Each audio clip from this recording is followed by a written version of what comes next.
Breaking news మాజీ MLA Dwarampudi PDS బియ్యంపై hot comments చేశారు. తమది బేసిక్గా పీడీఎస్ వ్యాపారం కాదని పూర్తి రా రైస్ బిజినెస్ అని స్పష్టం చేశారు.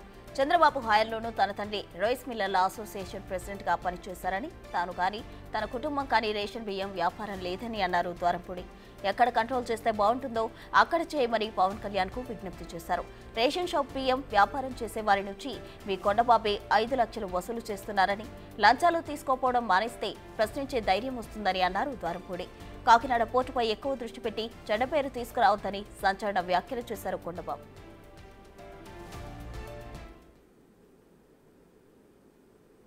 రేషన్ మాఫియా చేసేసాడు ద్వారంపూడి. రేషన్ మొత్తం గింగులు అని చెప్పేసి ఏదో వాగుతున్నారు. నేను వాళ్ళకి చాలా క్లియర్గా చెప్తున్నాను, ఏ రోజు నేను కానీ నా కుటుంబం కానీ రేషన్లో లేవు. నేను కొండబాబు వీడియో చూపించాడు. వీడియో చూపించి ఎస్ మేము రా రేసులోనే ఉన్నాం, ఎస్ మేము రా రేసులో నుంచి పైకి వచ్చాం. ఈరోజు ద్వారంపూడి ఫ్యామిలీ అంటేనే రైస్ మిల్లు అన్ని తిప్పుకుని పైకి వచ్చాం. మా నాన్నగారు 34 సంవత్సరాలు జిల్లా రైస్ మిల్లర్ ప్రెసిడెంట్, 14 సంవత్సరాలు స్టేట్ రైస్ మిల్లర్ ప్రెసిడెంట్.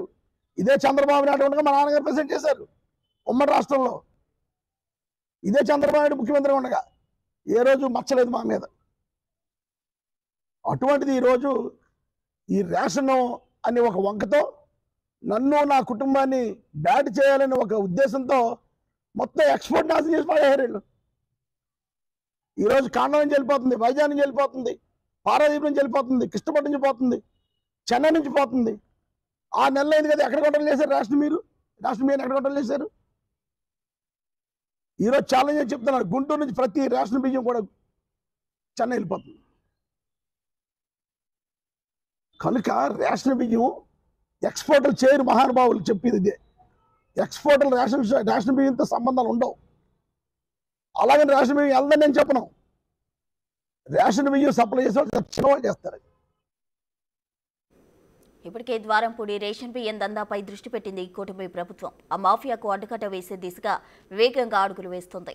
అక్కడితో ఆగకుండా ద్వారంపూడి చంద్రశేఖర్కు చెందిన ఇతర వ్యాపారాలు నిబంధనల ఉల్లంఘనపై కూడా నిఘా పెట్టింది.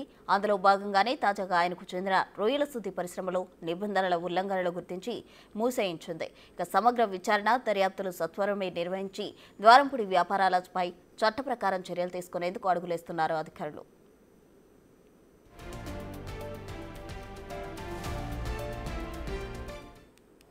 ఇక ఇదే అంశానికి సంబంధించి పూర్తి వివరాలు మా ప్రతినిధి శివశంకర్ అందిస్తారు. శివశంకర్, మాజీ ఎమ్మెల్యే ద్వారంపూడి పీడీఎస్ బియ్యంపై హాట్ కామెంట్స్ చేయడం జరిగింది. దీనికి సంబంధించిన పూర్తి డీటెయిల్స్ ఏంటి? ప్రశ్న చూసుకున్నట్లయితే ఖచ్చితంగా డిప్యూటీ సీఎం కాకినాడ పర్యటన తర్వాత రోజుకి ఒక ట్విస్ట్ బయటపడుతుందని చెప్పుకోవాలి. ఏదైతే ఇదంతా కూడా కాకినాడ పోర్ట్ అంటే రేషన్ బియ్యం మాఫియా అంటూ కూడా డిప్యూటీ సీఎం చేసిన వ్యాఖ్యల తర్వాత పూర్తిగా ఇదంతా కూడా రాజకీయ కోణంగా కూడా మారుతుంది.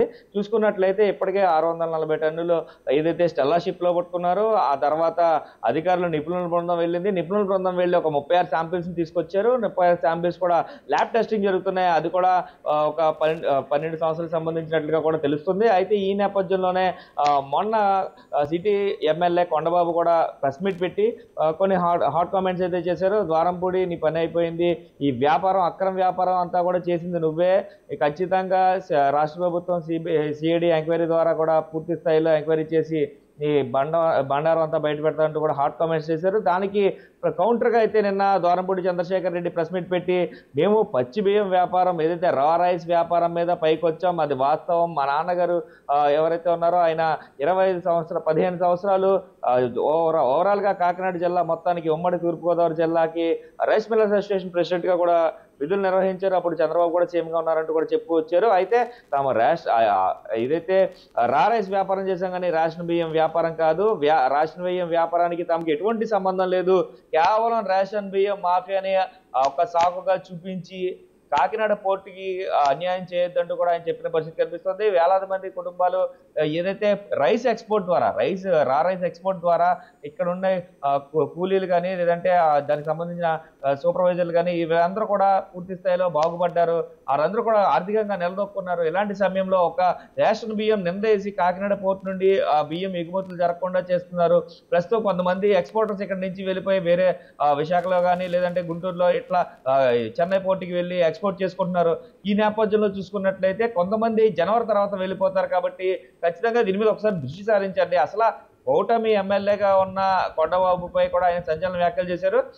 రేషన్ బియ్యం మాఫియా 6 నెలల నుంచి కూటమి ప్రభుత్వం అధికారంలోకి వచ్చిన తర్వాత నుంచి ఈ రేషన్ మాఫియా అంతా కూడా జరుగుతుంది. దీనిలో కొండబాబుకి నెల వాటా వెళ్తుందంటూ కూడా ఆయన చెప్పిన పరిస్థితి కనిపిస్తుంది.